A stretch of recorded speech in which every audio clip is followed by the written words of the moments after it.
There's a reason you've always felt a strange pull toward the unknown. A fascination with the edge of things, life and death, light and shadow, truth and illusion. It's not a coincidence. It's a calling.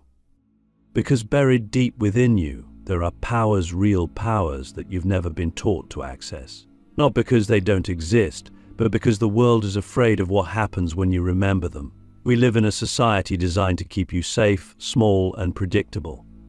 But what if I told you that you were born with 7 true dark powers, potent, ancient abilities that can shape reality, alter consciousness, and dismantle illusions, but you've never been told they exist because they're too disruptive to the systems that control you? You see, these powers aren't dark because they're evil. They're dark because they are hidden, obscured, feared. They live in the unexplored territories of your soul, in the places where you've been taught not to look. But they are there, waiting. And once you begin to awaken them, nothing in your life will ever be the same. In fact, the moment you begin to remember them, you'll feel it in your body, a deep activation, a shiver down your spine, a strange clarity in your chest. Because these aren't just metaphors, they're energetic truths. And the first step to reclaiming your dark powers is to face the truth. You've been lied to, not maliciously, but systemically. You've been conditioned to believe power only exists outside of you, in institutions, in authority, in systems. But the truth is, the most dangerous power is sovereign energy. And that is exactly what these 7 dark powers unlock. The first dark power is energetic presence. It sounds simple, but it's one of the most overlooked forces in existence.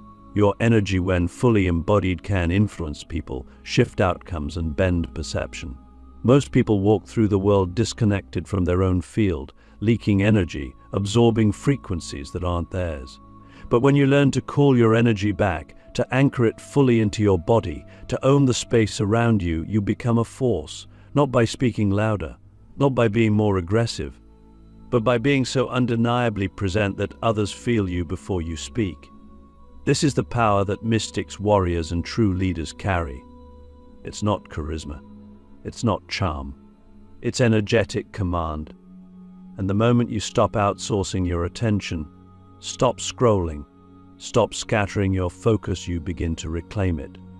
The second dark power is shadow alchemy. You've been taught to fear your shadow, your anger, your grief, your jealousy, your shame. But those emotions are not enemies. They are messengers.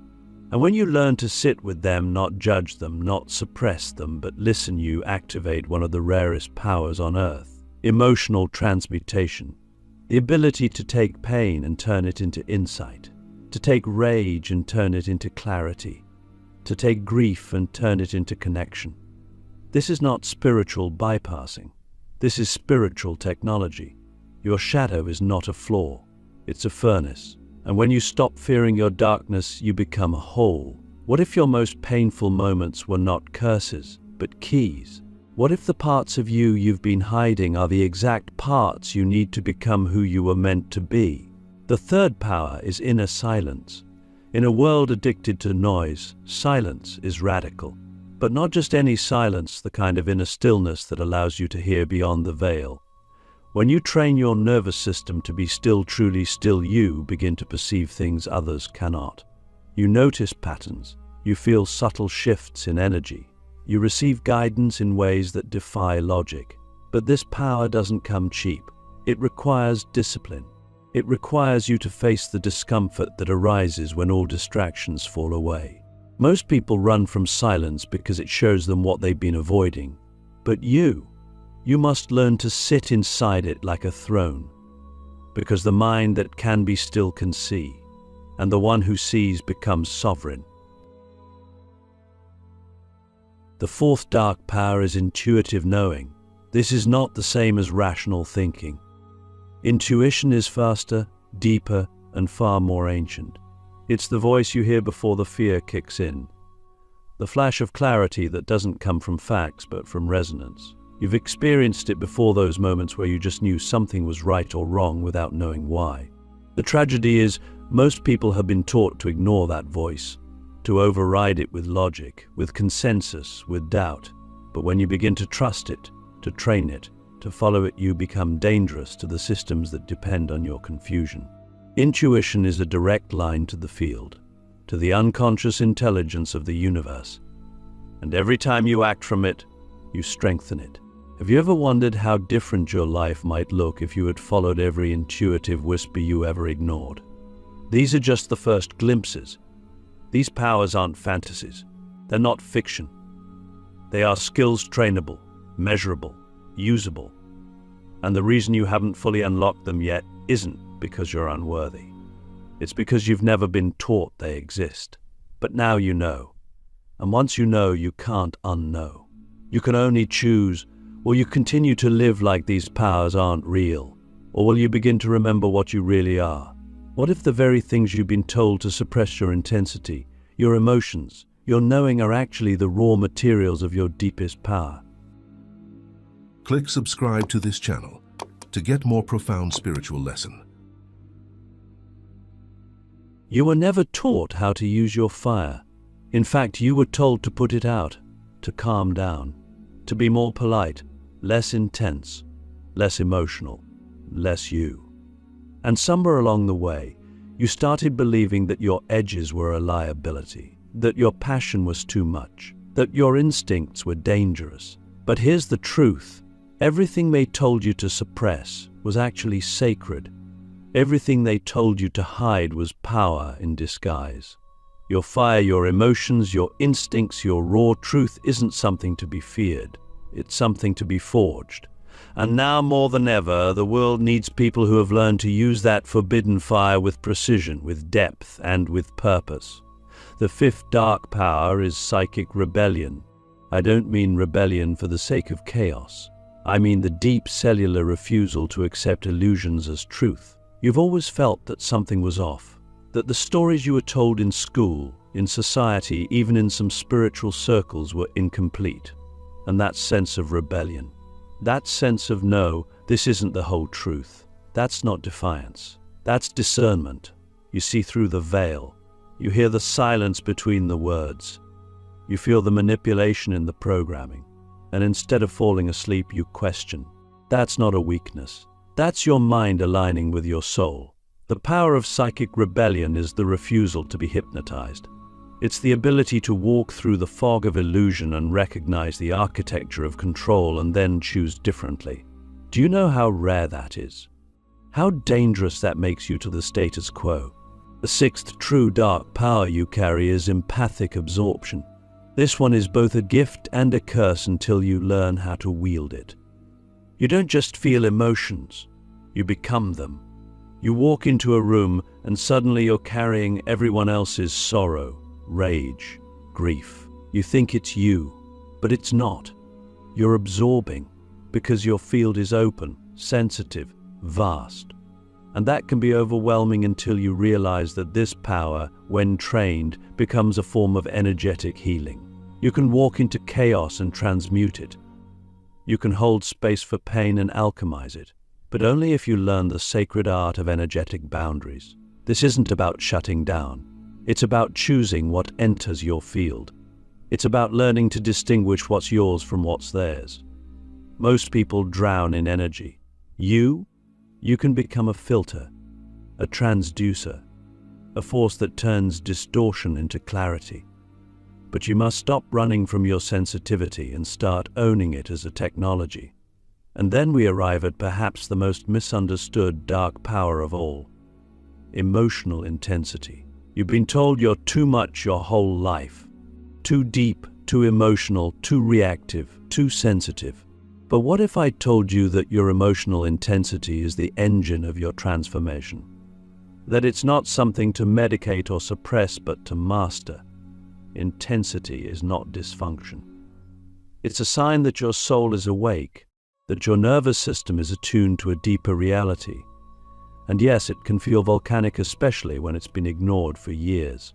But when you stop trying to silence your emotions and start dialoguing with them, they reveal something stunning: direction.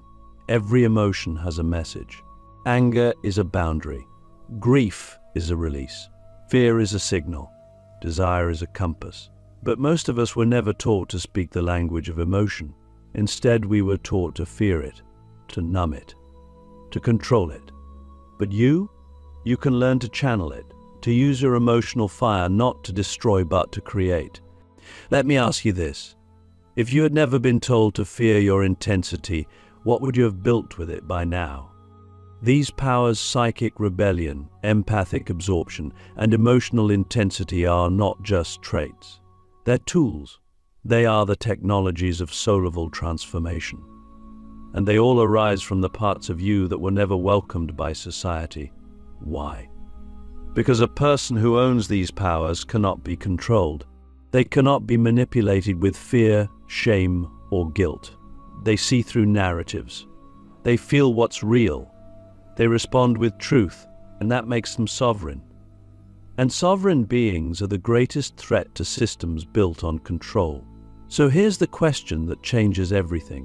What if your greatest source of shame is actually your superpower?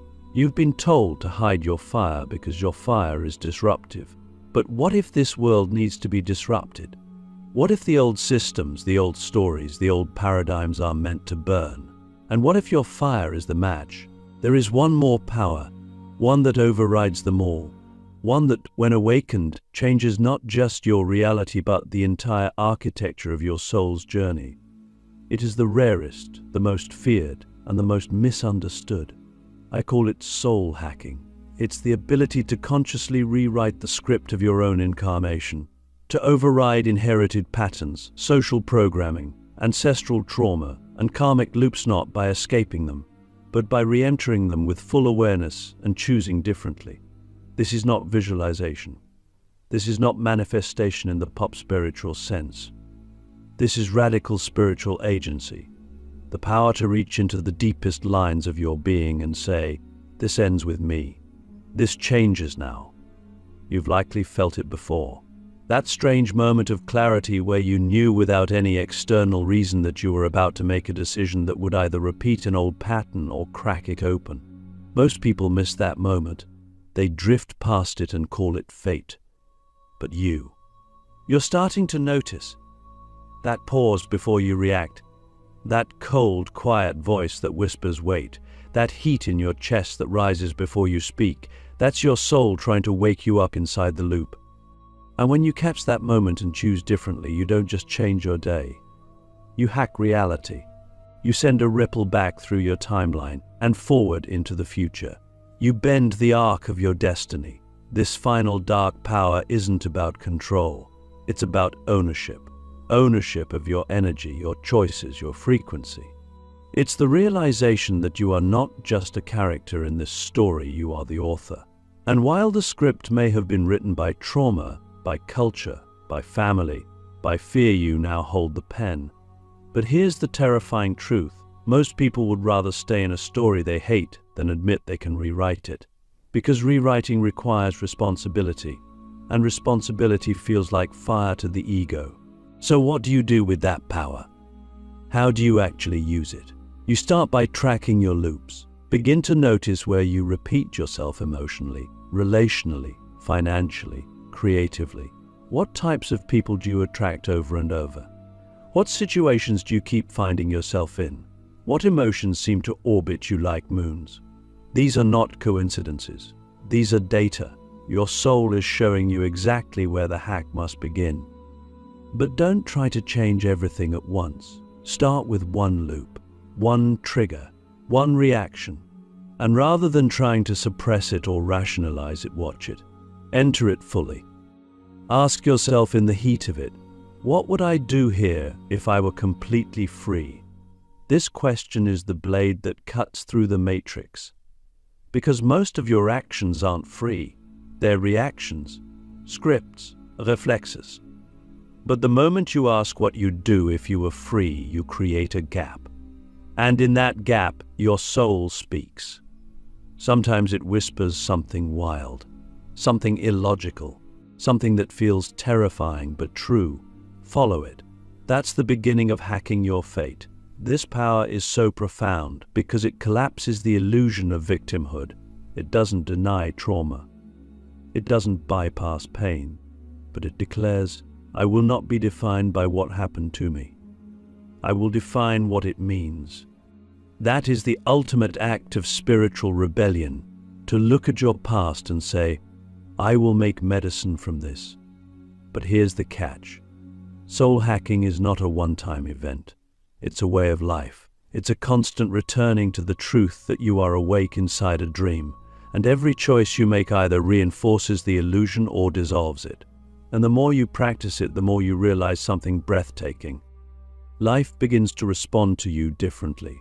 People shift, patterns break, synchronicities increase. Why? Because life is conscious, and when it sees you taking ownership, it co-creates with you instead of against you.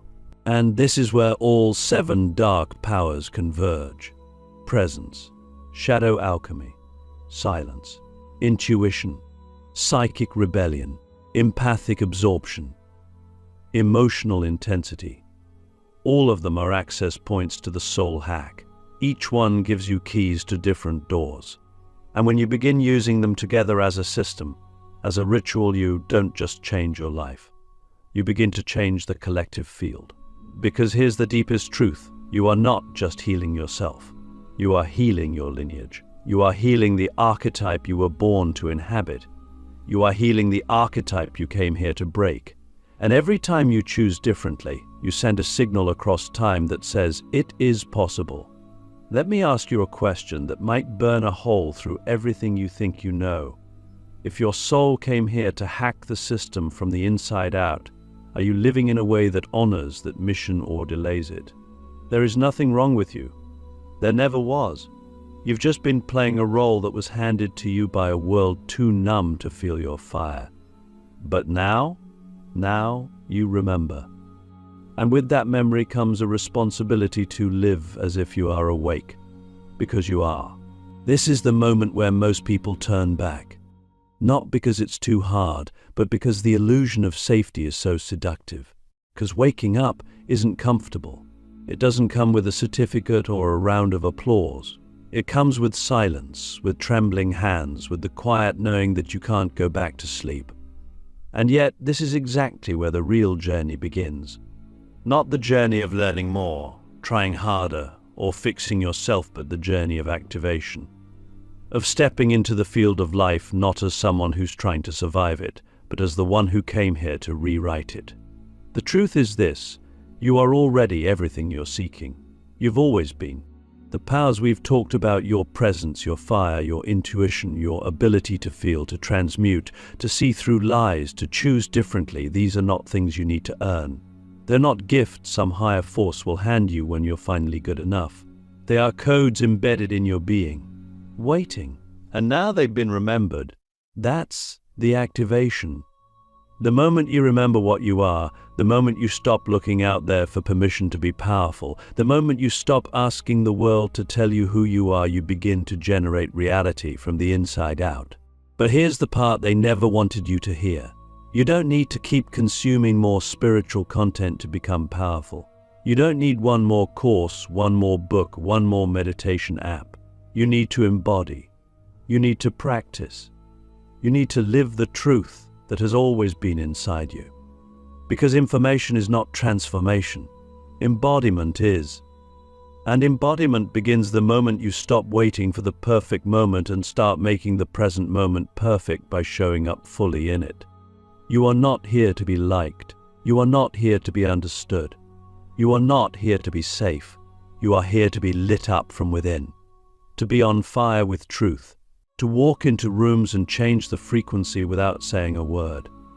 To speak words that awaken others not because they are clever but because they are charged. To listen to your inner guidance so clearly that other people think you're insane for following it, and then watch as your life becomes proof that magic isn't fantasy, it's frequency. And if you're still wondering what your purpose is, let me tell you something radical. Your purpose is your presence. It's not a job title. It's not a mission statement. It's the energy you hold when you walk through the world. Your frequency is your legacy. What you say, how you love, what you amplify, what you transmute, these are the rituals of a fully awakened being. And the more you align with that, the more life bends toward you, not because you're special, but because you're real.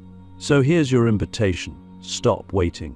Stop waiting to be chosen. You are the chosen. Stop waiting for proof. You are the proof. Stop waiting to be ready. You are the readiness. You've been carrying these dark powers all your life, and now that you've remembered them, the question is no longer, do I have them? The question is, what will I do with them now? Because you are not just a person. You are a portal, a walking activation, a living transmission of what is possible when a human being stops pretending to be powerless and starts living like the divine force they truly are. And now, everything changes, not because the world gives you permission, but because you finally gave yourself the keys. You have these 7 true dark powers, and now you know. Now go live like it. The world is waiting.